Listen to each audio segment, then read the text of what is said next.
શેરબજારમાં જે લોકો રોકાણ કરે છે એ લોકોને સાચું માર્ગદર્શન મળી રહે એટલા માટે થઈ જીટીપીએલ જામનગર ન્યૂઝ દ્વારા market trend with Nikhil Bhatt નામનો ટોક શો શરૂ કરવામાં આવ્યો છે. ખાસ કરીને 5 એપિસોડ પૂર્ણ થયા છે. 6થા એપિસોડમાં અમે લોકો પ્રવેશ કરી રહ્યા છે અને ખાસ કરીને જામનગરના લોકોએ જે પ્રમાણે અમને લોકોને આવકાર આપ્યો છે એ કલ્પના બહારનો છે અને લોકોએ આ કાર્યક્રમ એકદમ એક અક્ષરની અમારી નોંધ લીધી છે. અને ખાસ કરીને આ કાર્યક્રમની અંદર જે નિખિલભાઈ ભટ્ટ છે જે સેબી રજિસ્ટર્ડ છે, રિસર્ચ એનાલિસ્ટ છે, એટલે શેરબજારનો બહોળો અનુભવ ધરાવે છે અને એટલા બધા હાથમાં જસ રેખા છે કે જે બોલે છે એ પાછું પરફેક્ટ આપણને સોમવારથી લઈને શુક્રવાર સુધીમાં દેખાય છે.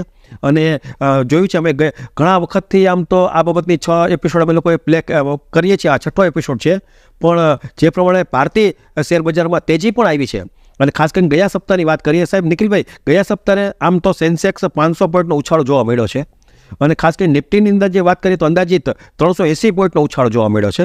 એ જે પ્રમાણે જે વાત બની છે તેજીના માર્ગે અને ખાસ કરીને 80,000થી પણ જે સેન્સેક્સ છે એ ઉછળીને 80,893 અને નિફ્ટી 24,593 સંપૂર્ણ બંધ થયો છે આજે સેન્સેક્સ.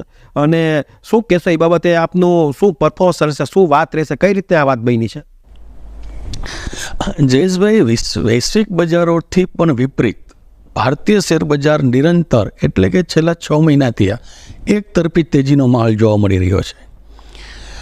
ચોમાસાની સારી પ્રગતિ સાથે સાથે કોર્પોરેટ પરિણામોની એક મોસમ શરૂ થઈ રહી છે, જેમાં TCSએ અંદાજિત 15% જેટલો ઉછાળો નોંધાવી પ્રોફિટની અંદર, સાથે HCL ટેકનોલોજીનું પણ આજે રિઝલ્ટ આવ્યું, 20%નો પ્રોફિટમાં ઉછાળો જોવા મળ્યો.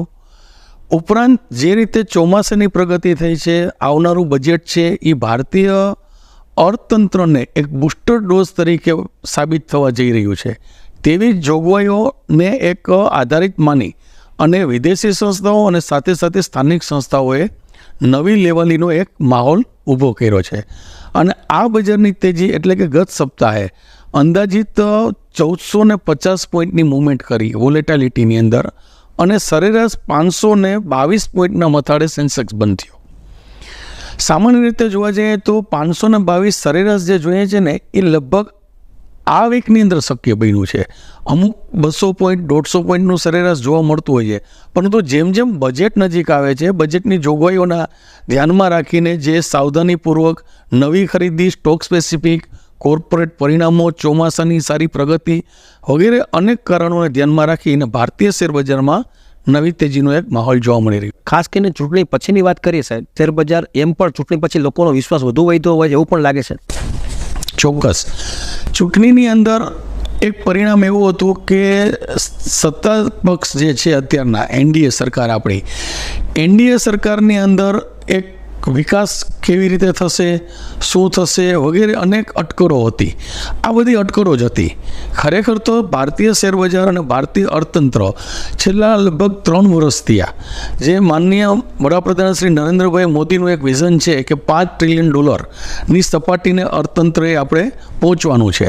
તો 5 વર્ષથી આ તેજીનો એક માહોલ બંધાતો હતો, જેની અંદર GSTનું કલેક્શન, જેની અંદર વિકાસલક્ષી યોજનાઓની અંદર જે સરકાર તરફથી જે પોલિસી જોગવાઈઓ કરવાની હતી, આ તમામ વસ્તુઓ સરેરાશ રીતે જોવા જઈએ તો પોઝિટિવ જોવા મળી. શેરબજારની તેજીનું કારણ એક બીજું એક પણ હોઈ શકે કે જે પ્રમાણે ધારો કે આપણે જે તે સમયે વાત કરીએ, ભૂતકાળની વાત કરીએ તો સોનું છે એ આપણે ગીરવે મૂકવા જતા અને એના ઉપરથી આપણે પૈસા લઈ આવતા, લોન લઈ આવતા.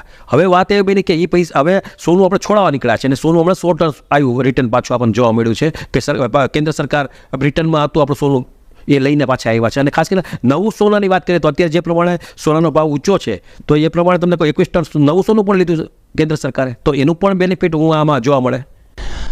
પ્રત્યક્ષ અને પરોક્ષ રીતે જોવા જઈએ તો ભારતીય શેરબજારની અંદર ગોલ્ડ એટલે કે સોનું, ચાંદી, સિલ્વર એટલે કે કોમોડિટીઝ, એને પ્રત્યક્ષ અને પરોક્ષ એ રીતે ભારતીય શેરબજારની અંદર એનો એક મહત્ત્વનો ફાળો હોય જ છે. લોકોની જે સોનાની ખરીદી હતી એ ધીમે ધીમે સોનાના ભાવ વધવાથી, ચાંદીના ભાવ વધવાથી ધીમી પડી. સામેની સાઈડમાં જે રિટર્ન આપતું એક શેરબજાર હતું કે ભાઈ અનલિમિટેડ પ્રોફિટ, અનલિમિટેડ રિસ્ક, જે લોકોને ઉઠાવવાની જે એક શક્તિ હતી એ તમામ શક્તિઓને આજે એ લોકોએ સાબિત કરી દીધી છે કે અમે શેરબજારમાંથી અનલિમિટેડ પ્રોફિટ પ્રાપ્ત કરી શકીએ છીએ. સાથે સાથે આઈપીઓ પણ આવે છે, સાથે સાથે એસઆઈપી, એક એસઆઈપી થકી રોકાણ જે છે તો એ ઇક્વિટી ફંડોનું જે રોકાણ છે 40,608 કરોડની ટોચે પહોંચી ગયું, જેમાં ખાલી માત્ર એસઆઈપીનું જ રોકાણ ગણીએ તો 21,262 કરોડ, જેને આપણે ટોટલ વેલ્યુએશનની પ્રમાણે ગણીએ તો, અને સાથે ગોલ્ડ ઇટીએફમાં અંદાજિત 3,186 કરોડનું રેકોર્ડ બ્રેક રોકાણ વધ્યું છે. એટલે આ બધા પ્રત્યક્ષના પરોક્ષ જે રીતની અત્યારના રોકાણલક્ષી અને વિકસિત ભારતને એક 5 ટ્રિલિયનની સપાટીને પહોંચવાની એક દોડ છે, એની અંદર ખરેખર રોકાણકારો, ટ્રેડરો અને સાથે સાથે સરકારની જે પોલિસીઓ છે, જે આવનારા બજેટની અંદરની જોગવાઈઓ કરવાની જે સંભાવનાઓ છે, એ પણ એક બૂસ્ટર ડોઝ તરીકે સાબિત થઈ છે. ખાસ કરીને ત્યારે કે સરકાર સાથે સરકારી જે સંસ્થાઓ છે, પોતાની ગવર્મેન્ટ, પોતાની કેન્દ્ર સરકાર સંચાલિત, એમાં જે પ્રમાણે સ્ટોક માર્કેટમાં જે લિસ્ટિંગ હોય, જે પ્રમાણે એના શેર હોય કંપનીના, તો એમાં પણ અપગ્રેડ થયા છે, એમાં પણ કલ્પના બહારનો ઉછાળો જોવા મળે છે. હા, આપણે વાત કરીએ કે સરકારી કંપનીઓ, તો સરકારી કંપનીઓ એટલે કે પબ્લિક સેક્ટર. પબ્લિક સેક્ટરનો મતલબ અમારી ભાષામાં PSU સેક્ટર. દિવસે ને દિવસે સરકાર જેમ જેમ મજબૂત થતી જશે, સરકારની જે બજેટની અંદરની જે જોગવાઈઓ આવશે, એનાથી સામાન્ય રોકાણકારના મગજમાં અને સ્થાનિક સંસ્થાકીય રોકાણકારો જે છે એ લોકોના મગજમાં એક સરસ વાત ઊભી થઈ છે કે જ્યારે PSU કંપનીઓ નુકસાન કરતી હતી, એની બદલે હવે PSU કંપનીઓ નફાલક્ષી બની છે. અને બટ નેચરલ છે કે જ્યારે PSU સેક્ટર નફાલક્ષી બને તો એની અંદર જે નફો થાય એ સરકારે એટલે કે કંપનીઓ દ્વારા એ ડિવિડન્ડ પેટે અથવા બોનસ પેટે રોકાણકારોના ખાતામાં આપવો જ પડે છે. તો એક રિઝર્વ જે ડિવિડન્ડ છે, બોનસ છે, આ બધી આશાઓ અને આ બધું જોઈ ને રોકાણકાર વર્ગ PSU કંપનીઓની શેરોમાં રોકાણ કરવા તરફ આકર્ષણ એમને ઊભું થયું. રોકાણકારને તો થયું જ, સાથે સાથે સ્થાનિક રોકાણકારોને, તો વિદેશી સંસ્થા કે રોકાણકાર જે છે એનો પણ એક માહોલ એવો જોવા મળ્યો કે આપણે PSU કંપનીના શેરોમાં રોકાણ કરીએ, જેથી કરીને આવનારા દિવસોમાં બજેટ અને બજેટ બાદની જે તમામ જોગવાઈઓ છે એ PSU સેક્ટરને પ્રત્યક્ષ યા તો પરોક્ષ રીતે ફાયદાકારક રહેશે. નિખિલભાઈ, ગયા વખતે તમે જે પ્રમાણે કોલ આપ્યા હતા એનું પરફોર્મન્સ આ વખતે કેવું રહ્યું?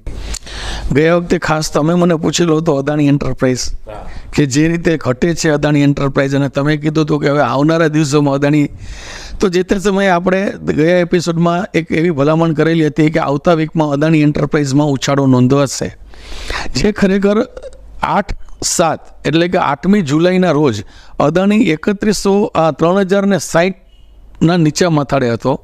3,060થી ભાવ વધીને એમણે ઊંચી સપાટી બનાવી 3,158 રૂપિયા, એટલે અંદાજિત 100 રૂપિયાની એક મુવમેન્ટ જોવા મળી. તો એક વીકની અંદર અદાણી એન્ટરપ્રાઇઝ 3,058થી 3,058થી 3,158ની જે સપાટી નોંધાવી, એમાં ખરેખર રોકાણકારોએ જે રોકાણ અને ટ્રેડરોએ જે ટ્રેડિંગલક્ષી ફ્યુચર ડેરિવેટિવ્સમાં જે સ્ટેક લીધો હતો, F4નું ફ્યુચર લીધું હતું, એ લોકોને અંદાજે 100 રૂપિયા જેટલો નફો જોવા મળ્યો. બીજી વાત હતી આપણી ઇન્ફોસિસની, તો ઇન્ફોસિસ પણ આજે બહુ સારા, મતલબ TCSનું પરિણામ સારું આવ્યું, ટેકનોલોજી સેક્ટરની અંદર નવી તેજી જોવા મળી. TCSના ભાવમાં પણ આજે સારો 100થી 150 રૂપિયાનો એક ઉછાળો જોવા મળ્યો. તો ઇન્ફોસિસ 1,630 રૂપિયાથી લઈને આજે 1,720, એટલે એમને પણ અંદાજિત 80થી 90 રૂપિયા સુધીનો એક તેજીનો માહોલ જોવા મળ્યો. બીજું હતું HDFC લાઈફ, કારણ કે આવનારા બજેટની અંદર ઇન્સ્યોરન્સ સેક્ટરને અંદર કોઈ સારી એક જોગવાઈ થાય એ પ્રકારની એક રજૂઆત છે. તો જો ઇન્સ્યોરન્સ સેક્ટરની અંદર આ રજૂઆતને અને બજેટમાં જો આ ઇન્સ્યોરન્સ સેક્ટરે સારું કોઈ પણ એક જોગવાઈ ઊભી કરવામાં આવશે તો HDFC લાઈફને આની અંદર 100% સારો એક બેનિફિટ મળે એવી મારી એક શક્યતા હતી. તો એ પણ 50 રૂપિયા અંદાજિત જેટલો ઉછાળો નોંધાયો, 600 રૂપિયાથી વધીને 635 આજે બંધ આપ્યો છે અને 640 સુધીનો એમણે હાઈ બનાવ્યો છે. એટલે આવનારા દિવસોમાં બજેટ અને બજેટની જોગવાઈઓ સાથે ચોમાસું તો છે જ, ચોમાસું સારું છે અને પ્રગતિકારક છે, એ પણ આજે ઇનડાયરેક્ટલી આપણને બૂસ્ટર ડોઝ મળશે.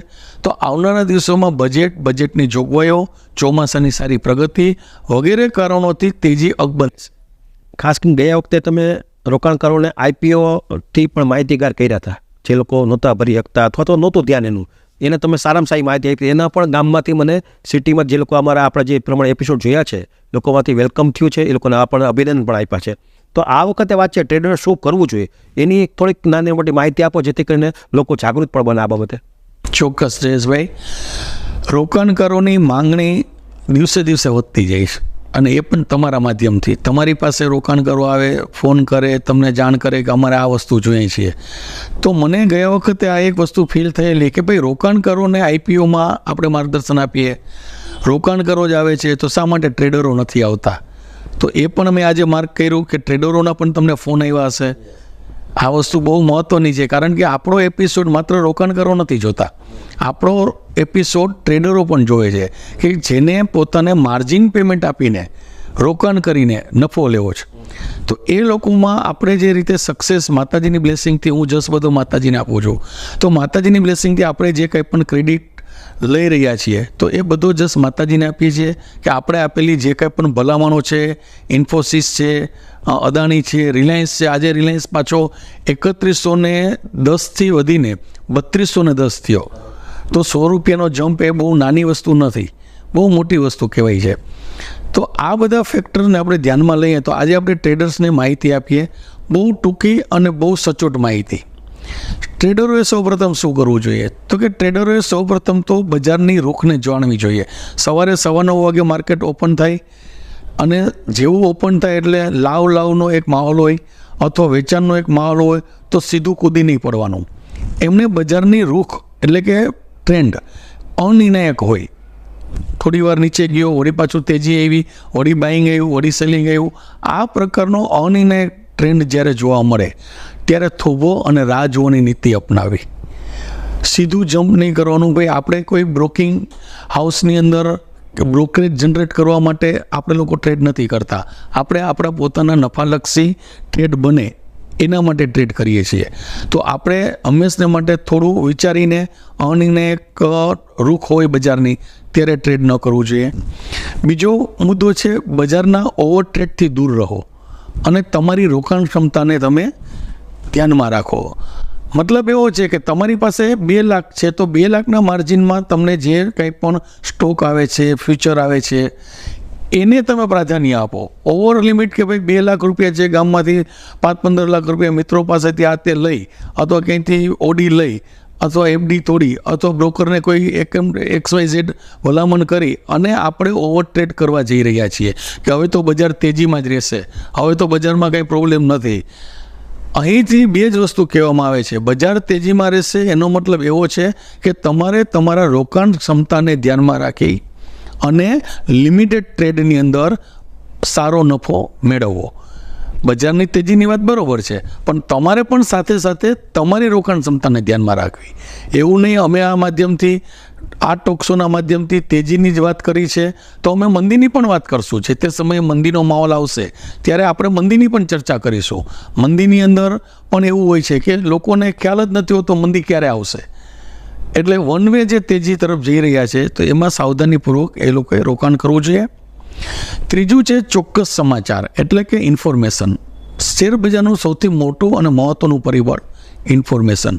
પર્ટિક્યુલર કયા સેક્ટરની અંદર, કયા સ્ટોકની અંદર આપણી પાસે ઇન્ફોર્મેશન છે અને એ ઇન્ફોર્મેશન જો આપણને વધતે ઓછે અંશે સાચી લાગતી હોય તો આપણે એ ઇન્ફોર્મેશન પ્રમાણે જ એટલે કે ચોક્કસ સમાચાર વગર આપણે રોકાણ નહીં કરવાનું, ટ્રેડ નહીં કરવાનું. આપણે કીધું કે અદાણી એન્ટરપ્રાઇઝ વધશે, આપણે કીધું કે રિલાયન્સમાં તેજી જોવા મળશે, આપણે અહીંથી કીધું ઇન્ફોસિસ ફંડામેન્ટલ સ્ટ્રોંગ છે.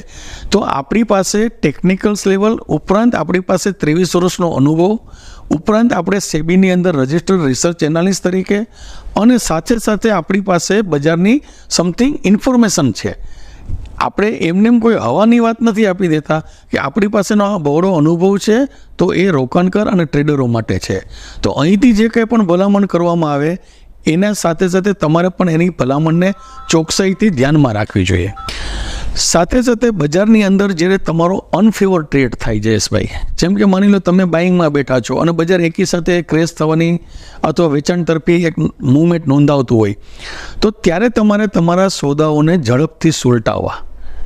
રાહ નહીં જોવાની કે હજી બજાર અહીંયાથી પાછું બાઉન્સ બેક થશે, અહીંયાથી બજાર વધશે. બજારને કોઈ એક પ્રકારનો ટ્રેન્ડ જોવા મળતો નથી. બજારમાં બજેટ છે આવનારા દિવસોમાં, બજેટ બાદ ચોમાસાની સારી પ્રગતિ છે, એ પણ એક સારું પાસું છે. પરંતુ અનાયાસે કોઈ આકસ્મિક કારણોથી બજાર પોતાની ટ્રેન્ડ વિરુદ્ધ દિશામાં, એટલે કે તેજીની વિરુદ્ધ દિશા મંદી અને મંદીની વિરુદ્ધ દિશા તેજી, એમાં જો બજારની અંદર કોઈ એવી હલચલ કે મુવમેન્ટ જોવા મળે ત્યારે રોકાણકાર અને ટ્રેડરોએ પોતાના ટ્રેડને ઝડપથી સુલટાવવા જોઈએ. ખાસ કરીને સાહેબ તમને કહી દઉં, આમાં આ રીતનો જે રેગ્યુલર જે ટ્રેન્ડ કરે છે, ટૂંકમાં ટ્રેડર છે કે જે ઇન્ટ્રાડે તરીકે જ આખો દિવસનું વર્ક કરે છે, તો એવા લોકોએ ખાસ કરીને તો એવા સ્ટોપ પ્લસ રાખવું જોઈએ, પ્લસ પણ માઇનસમાં બેમાં, કે જેથી કરીને કંઈ વાત જ ન બને. કારણ કે સામે કુદાકો નીકળી વયો જાય તો ક્યારેક ક્યારેક એવું બને કે કુદાકો જ્યારે મારે છે ત્યારે એ 2-4 સેકન્ડમાં જ તમને કોઈ વાત બની જતી હોય કે માઇનસ થઈ જાય, તો પાછું એ પાછો આગળ આવતો નથી ત્યાં સુધી. તો ખરેખર તો એ લોકોએ એ પણ જોવું જોઈએ. બરોબર છે તમારી 100%. જે લોકો ઇન્ટ્રાડે શબ્દને મગજમાં રાખીને કામ કરે છે, ટ્રેડિંગ કરે છે, હા, તો એ લોકો માટે તો બેસ્ટ વસ્તુ એ છે કે આખો દિવસ વેપાર ના કરો. બેસ્ટ વસ્તુ કે ભાઈ 9:15 લઈને 3:30 વાગ્યા સુધી જાણે બજાર આપણું જ છે, આપણે કહીએ એ રીતે ટ્રેડ થશે, એ રીતનો ટ્રેન્ડ જોવા મળશે. બજારમાં તેજીની રૂખ છે, થોડી વાર થાય તો કે હવે મંદી છે, વળી પાછું 12-12:30 વાગે તો કે ફોરેન માર્કેટ ઓપન થશે તો હવે પાછી નવી તેજી જોવા મળશે. આ બધી પ્રકારની લાલચ અને લાલચા, આ બધું છોડી અને માત્ર એક જ વસ્તુ યાદ રાખવાની, આપણે કરેલો ટ્રેડ જે ભાવથી હોય એ ભાવમાં આપણને મળનારો પ્રોફિટ એ ખરેખર એકચ્યુઅલ પ્રોફિટ આપણો ગણાય. જ્યાં સુધી તમે એ પ્રોફિટ બાંધશો નહીં, એટલે કે એને બુક નહીં કરો, ત્યાં સુધી યાદ રાખજો એ વર્ચ્યુઅલ પ્રોફિટ છે, માત્ર સ્ક્રીન ઉપર દેખાતો પ્રોફિટ, કાગળ ઉપરની વાતો બધી કાગળ ઉપર જ રહે છે. છેલ્લા 23 વર્ષમાં કેટલી 2 થી 4 નીચલી સર્કિટો બજારે મારી છે, એવા ત્રીવ કડાકા જોવા મળ્યા. લાસ્ટમાં તો આપણે જે ચોથી જૂને કડાકો જોવા મળ્યો ઇલેક્શનનો વિપરીત જે રિઝલ્ટ આવ્યા એની અંદર. તો આ બધી મનોદશાને ભૂલવાની નહીં ક્યારેય. આખો દિવસ વેપાર ના કરો. તમારા રોકાણના સિદ્ધાંતો હોય કે ભાઈ મને 2 ટ્રેડમાંથી જે નફો જોઈએ છે એ મારો અપેક્ષિત નફો મને મળી ગયો, પછી બજારની અંદરથી તમે કોઈ અન્ય કાર્ય તરફ વળો. એક સાથે બજારને પકડી રાખવું એ જરૂરી નથી. સાથે બીજું, નિષ્ણાતોની સાવચેતી. નિષ્ણાતો એટલે શું? તો કે અમે જે સેબી રજિસ્ટર્ડ રિસર્ચ એનાલિસ્ટ તરીકે માર્કેટને જોતા હોઈએ, ટીવી માધ્યમમાં ઘણા બિઝનેસ ચેનલો છે, સાથે સાથે ઘણા મીડિયા પણ એવા છે કે જે લોકો આ પ્રકારની માહિતી આપતા હોય છે, તો ત્યારે એની સાવચેતીને અવગણવી નહીં.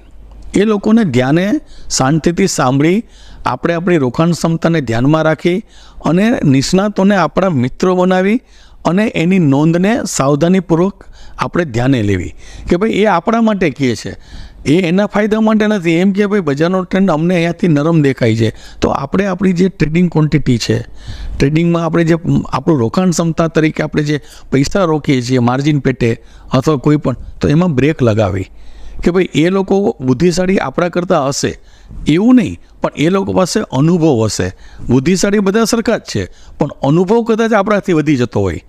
તો ટ્રેડરથી હંમેશા યાદ રાખવાનું કે નિષ્ણાતો છે એનો અનુભવ વધી જતો હોય છે.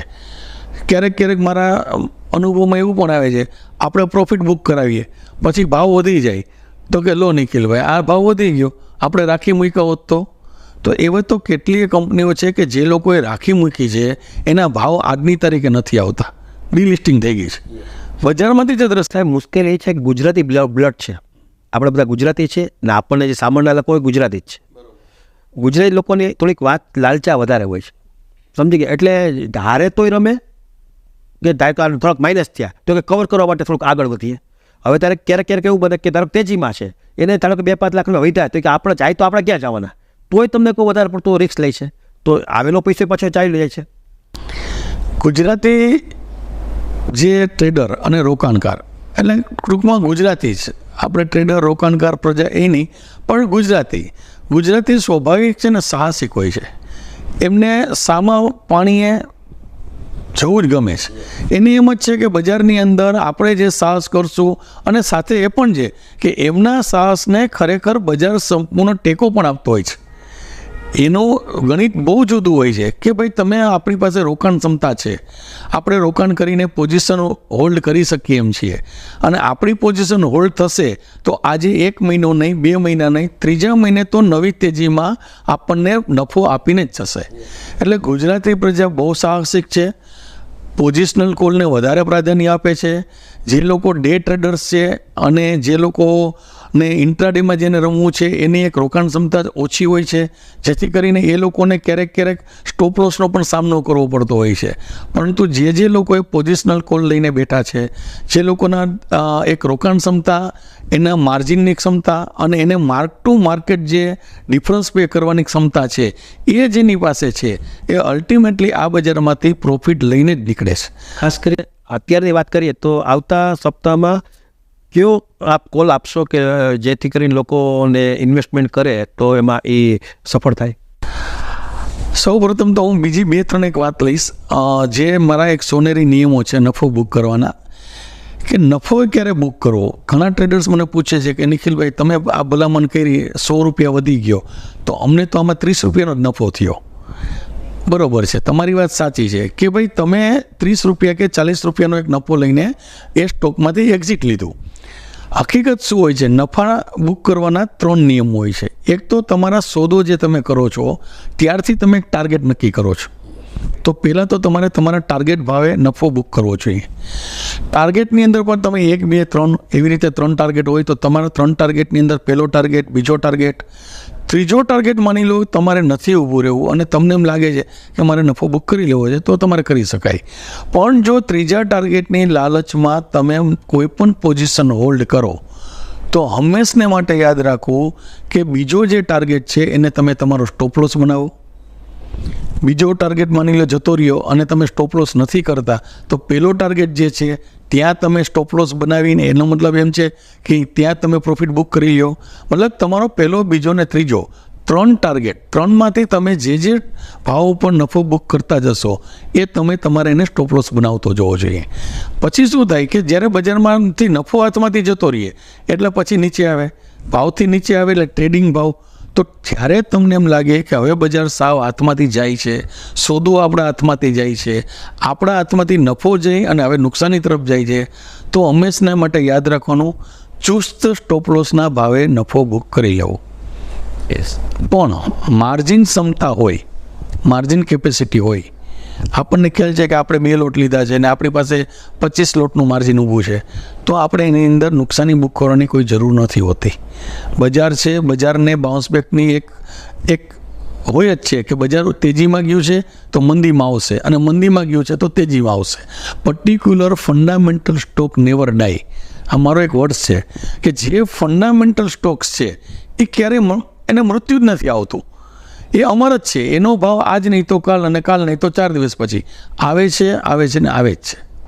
એટલે ફંડામેન્ટલ્સ નેવર ડાય, એને ધ્યાનમાં રાખી અને બજારની અંદર તમારે ટ્રેડ કરવો જોઈએ. બીજું એવું છે કે ક્યારેય એવી અપેક્ષા ન રાખો કે શેર બજાર જે છે એ તમારી ધારણા મુજબ ચાલશે કે સ્ટોક તમારી ધારણા મુજબ ચાલશે. શેર બજાર હોય કે સ્ટોક હોય એ પર્ટિક્યુલર એના એક ટેકનિકલ લેવલ પ્રમાણે ચાલતું હોય છે અને એ ટેકનિકલ લેવલ આસપાસ તમે ટાર્ગેટ ઉપર નફો બુક કરો અને પછી થોડી રાહ જુઓ, 1 દિવસ, 2 દિવસ, 3 દિવસ, તો ત્યાંથી તમને પાછો એ તમારા ટ્રેડના ભાવે અથવા એનાથી પણ નીચા ભાવે તમને એ શેર મળતો જ હોય છે. હવે વાત થઈ આપણે આવનારા દિવસોમાં જે મેઇન છે. આ કાર્યક્રમમાં મેઇન આપણો હેતુ કે ટ્રેડર્સ રોકાણકારોને માહિતગાર કરવા અને સાથે 3 સ્ટોકની ભલામણ આપવી. તો આવનારા દિવસોમાં નિફ્ટી ફ્યુચર, આજે હું વાત કરીશ સેન્સેક્સ અને નિફ્ટી. તો નિફ્ટી ફ્યુચર જ્યાં સુધી 24,240ની સપાટી ન તોડે ત્યાં સુધી બજારમાં આવનારો ટ્રેન્ડ તેજીનો જોવા મળશે. એટલે સ્ટોપ લોસ રાખવાનો 24,240 નિફ્ટી ફ્યુચરમાં. સાથે ભારતી એરટેલ જે 1430 રૂપિયાની આસપાસ બંધ છે ભાવ, તો 1430-35ની આસપાસ એની અંદર રોકાણ કરવું. આવનારા દિવસોમાં બજેટની અંદર ટેલિકોમ સેક્ટરને કોઈ સારી એક બેનિફિશિયલ જોગવાઈનું પ્રાધાન્ય મળે તો ભારતી ટેલી સૌથી પ્રથમ ચાલવાની એક શક્યતા જોઈ રહી છે. તો આવનારા દિવસોમાં ભારતી ટેલી, સાથે ચોમાસું એટલે કે સારી પ્રગતિ નોંધાવી રહ્યું છે. તો ચોમાસાની અંદર કેમિકલ સેક્ટરનો સ્ટોક છે ટાટા કેમિકલ્સ, એ પણ 1060 અને 1065ની આસપાસ હાલના સંજોગે જોવા મળે છે. તો આની અંદર પણ એક સ્ટોપ લોસ આપણી રોકાણ ક્ષમતાને ધ્યાનમાં રાખીને કરવાનું. ટૂંકા ગાળે 1100 રૂપિયાની સપાટી અને ટાર્ગેટને સ્પર્શી શકે. એટલે બીજો સ્ટોક છે મારો ટાટા કેમિકલ્સ. અને ત્રીજો છે સિમેન્ટ સેક્ટર, જે અતિ મહત્ત્વનો સ્ટોક છે, જેને પોઝિશનલ ટ્રેડર્સ જે છે કે જે લોકોને 1 મહિના માટે, 2 મહિના માટે, 3 મહિના માટે આ સ્ટોકને કેરી ફોરવર્ડ કરવો છે અથવા આ સ્ટોકની અંદર રોકાણ કરી અને એક સારો નફો લેવો છે, તો એ છે રામકો સિમેન્ટ, જે 780 અને 790 રૂપિયાની આસપાસનો ભાવ જોવા મળે છે. ટ્રેડિંગ સંદર્ભે 10 રૂપિયા પ્લસ માઇનસ થતો હોય છે, તો 780 આસપાસ આમને ખરીદી શકાય આપણે. અને એ પણ 1 મહિનો એટલે કે આવનારો મહિનો ઓગસ્ટ, એના પછીનો સપ્ટેમ્બર, આ મહિનાની જો પોઝિશન બનાવતો હોય ડેરિવેટિવ ટ્રેડર્સ, તો રામકો સિમેન્ટની અંદર એમને 850, 830, 850 અને 900 રૂપિયા સુધીની એક સપાટી જોવા મળે. તો 3 સ્ટોકની અંદર આપણે વાત કરીએ છીએ, ભારતી એરટેલ, ટાટા કેમિકલ્સ અને રામકો સિમેન્ટ. આ 3 સ્ટોકની અંદર તમારા રોકાણ ક્ષમતાને ધ્યાનમાં રાખી, તમારો પોતાનો સ્ટોપ લોસ રાખી, તમારી પોતાની સ્વજવાબદારીએ રોકાણ કરવું. આ 3 સ્ટોકની અંદર અમારું એટલે કે પર્ટિક્યુલર મારું કોઈપણ પ્રકારનું કે મારા પરિવારનું, મારા મિત્ર સર્કલનું કોઈપણ પ્રકારનું રોકાણ નથી. અમારે સેબીના ગાઈડલાઇન પ્રમાણે જે કંઈ પણ ડિસ્ક્લેમર હોય એની સાથે જ અમારે ચર્ચા કરવાની હોય છે. તો આ 3 સ્ટોક સેબીના ગાઈડલાઇન પ્રમાણે ઇન્વેસ્ટમેન્ટ જે છે, ટ્રેડિંગ જે છે સ્ટોક માર્કેટનું, એમાં જવાબદારીપૂર્વક ટ્રેડર્સ અને રોકાણકારોએ રોકાણ કરવું. આ હતા નિખિલભાઈ ભટ્ટ, કે જે સેબી રજિસ્ટર્ડ છે, રિસર્ચ એનાલિસ્ટ છે. અને ખાસ કરીને અમે લોકોએ એટલા માટે જ આ કાર્યક્રમ શરૂ કર્યો છે કે જામનગર નહીં પણ સૌરાષ્ટ્ર ગુજરાતના લોકોને સ્ટોક માર્કેટ બાબતને થોડુંક વધારે પડતું નોલેજ મળે. આ રીતની જે વ્યવસ્થા છે એ માત્ર GTPL જામનગર ન્યૂઝના માધ્યમથી જ જોવા મળશે. અને અમારો પણ એક હરખ હોય છે કે જે પ્રમાણે ભારતીય શેર બજાર અત્યારે તેજીના માર્ગે ચાલી રહી છે, તો લોકો અત્યારે સ્માર્ટ વર્ક છે, લોકો નાના મોટા પૈસા હોય તો પૈસાને ખેંચાય, પણ વાત એ છે કે એ બાબતનું નોલેજ હોવું જોઈએ. સ્ટોક માર્કેટમાં આડેધડ તમને કહું શેર લેવાથી કોઈ મતલબ નથી. અને ખાસ કરીને આપણા નિખિલભાઈ ભટ્ટ તો 23 વર્ષનો બહોળો અનુભવ ધરાવે છે, પણ એમાં છતાં પણ જોઈને હાલવાનું છે. ને જે પ્રમાણે એમને કીધું છે 3 સ્ટોક લેવાના કીધા છે, જો આપનું બજેટ હોય, આપણી પાસે વ્યવસ્થા હોય, એ પણ બનતી હોય તો જોવાનું છે. અને જે પ્રમાણે છેલ્લા 5 એપિસોડથી અમે લોકો જે માહિતી આપી રહ્યા છે, આ 6થો એપિસોડ છે.